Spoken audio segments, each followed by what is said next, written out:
ইদানিং শুনতে পাচ্ছি যে ডক্টর মোহাম্মদ ইউনূস স্যারের একটা কথা নিয়ে সবাই অনেক সমালোচনা করছে, সেটা হচ্ছে নারী পুরুষ সমান অধিকার।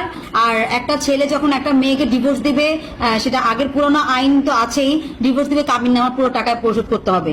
আর একটি মেয়ের ক্ষেত্রেও সেই সমান অধিকার হচ্ছে যে মেয়ে যদি স্বেচ্ছায় ডিভোর্স দেয় তাহলে পুরো টাকায় পরিশোধ করতে হবে, সেম টাকা।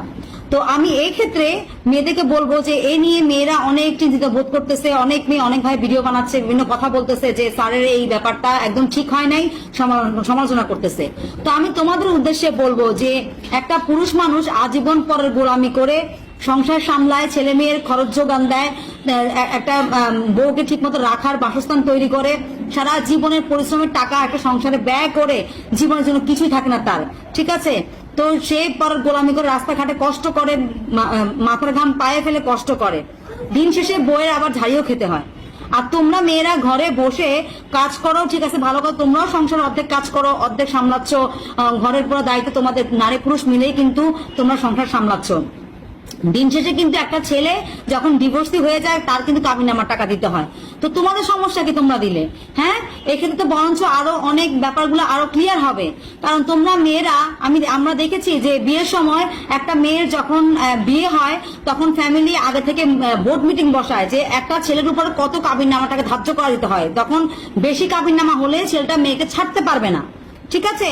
তো এখান থেকে অনেক কিছু সচ্ছল হয়ে আসবে, অনেক সীমিত হয়ে আসবে। অনেক ফ্যামিলি এখন চিন্তা করবে যে কাবিননামার টাকা যেহেতু এত টাকা দিতে হবে, তো সেক্ষেত্রে আমার মেয়ে যদি ছেলেটাকে ছেড়ে দেয় তাহলে আমার মেয়ের পক্ষ থেকে মেয়ে যদি না দিতে পারে তো ফ্যামিলিকে বহন করতে হবে। এক্ষেত্রে অনেক ভালো ক্লিয়ার হবে। তোমরা একটা ছেলে কি করছে না করছে, কত টাকা কামাই করছে, তার ভবিষ্যৎ কি, তার জিনিস চিন্তা না করে ফ্যামিলিরা বোর্ড মিটিং বসে একটা ছেলের উপর এত এত কাবিননামার টাকা তোমরা আদায় করে বসে থাকো, তখন সেটা তোমাদের গায়ে লাগে না? হ্যাঁ, এটা বরঞ্চ এটা করা ডক্টর ইউনূস স্যার যা কিছু ব্যবস্থা গ্রহণ করেছেন, তো এটা তো আরো ভালো হবে যে মানুষ এখন চিন্তা করতে হবে যে একটা ছেলের কামাইয়ের উপরে আমরা কাবিননামার টাকা ধার্য করব। দিন শেষে যদি আমার মেয়ের প্রবলেম হয় তাহলে আমাদের কাবিননামার টাকা দিতে হবে। আর তোমরা মেয়েরা বলছো কি আমাদের শ্বশুর বাড়িতে গেলে এখন আমাদেরকে প্রেসার দিয়ে কাবিননামার টাকা দিতে হবে।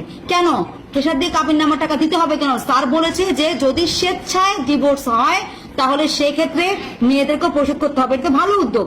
একটা ছেলে সারা জীবন সংসারে কষ্ট করে সবকিছু সামলিয়ে তারপর দিন শেষে যখন প্রতারণা করে মেয়েরা, আরেক বাটার পরকিয়া করে চলে যায়, তখন সেই ছেলেকে আবার পুরো টাকা পরিশোধ করে হামলা খাইয়া, প্রতারণা মামলা খাইয়া সবকিছু সামলাইয়া তারপর টাকা পরিশোধ করতে যেতে হয়। তো সেটার জীবন লাইফে কি থাকে? আর তোমরা মেয়েরা খালি আঙুল তুলতে পারো, নিজের ক্ষেত্রে কোনো কিছু সচেতন থাকতে পারো না। এইসব কথা যারা বলে, যেসব মেয়েরা বলে, আসলে সেসব মেয়েদের সমস্যা আছে। সেসব মেয়েরা পরকিয়া করে, এখন পরকিয়া করতে গেলে ওই জামাই সবকিছু খাওয়া দাওয়া করার পরে আরেকগুলোর লগে বাইরে যেতে গেলে আবার টাকা দিয়ে যাইতে হবো, এতে তোমার টেনশন বোধ করতেছো? ঠিক আছে, এগুলো ঠিক না। বরঞ্চ নিজেকে শুধরায় সংসার করো, সংসার সামলাও, স্বামীকে সম্মান দাও, স্বামীকে সম্মান দিতে শিখো, ঠিক আছে।